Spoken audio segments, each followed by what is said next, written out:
সুপ্রিয় সুধী, আসসালামু আলাইকুম। আমরা এখন যেটা করতেছি ধানের পিউরিটি অ্যানালাইসিস।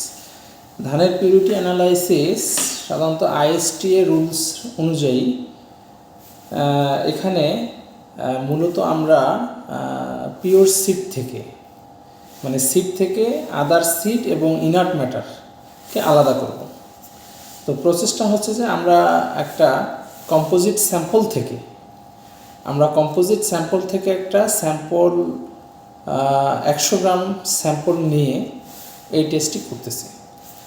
মূলত টেস্টের প্রথমের দিকে আমরা যেটা করি যে একটা এই যে ম্যাগনিফাইং ডাইসের উপর আমরা আস্তে আস্তে করে পিউরিটি দেখতে থাকি এবং এখানে অ্যানালাইসিস করতে থাকি।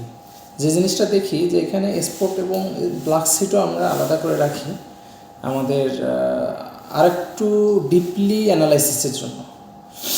তো এখানে আরও যে কাজগুলো করা হয় সেটা হলো যে আমরা দেখতেছি ইনার্ট ম্যাটারকে আলাদা করা, তারপরে এখানে হয়তো অ্যাডমিক্সচার থাকতে পারে, যা আমরা দেখতেছি যে এখানে অ্যাডমিক্সচার আছে, অ্যাডমিক্সচার, এটা একটা অ্যাডমিক্সচার, ঠিক আছে।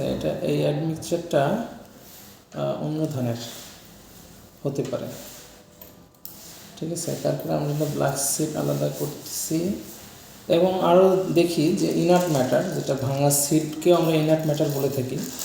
তারপরে দেখা যায় যে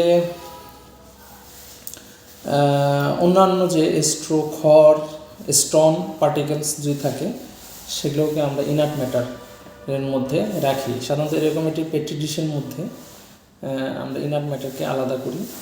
তারপরে আমরা আদার সিডে যদি কোনো অন্য সিড থাকে তো এই ডিশটার মধ্যে আমরা আলাদা করে রাখি। আর এটা হলো একটা স্যাম্পল, যে স্যাম্পলটাকে আমরা পিউরিটি অ্যানালাইসিসের জন্য নিচ্ছি। আর একটা কাজ করি সেটা হলো যে এই স্যাম্পলের মধ্যে কী পরিমাণ ব্ল্যাক সিড আছে সেটা আমরা অ্যানালাইসিস করে থাকি।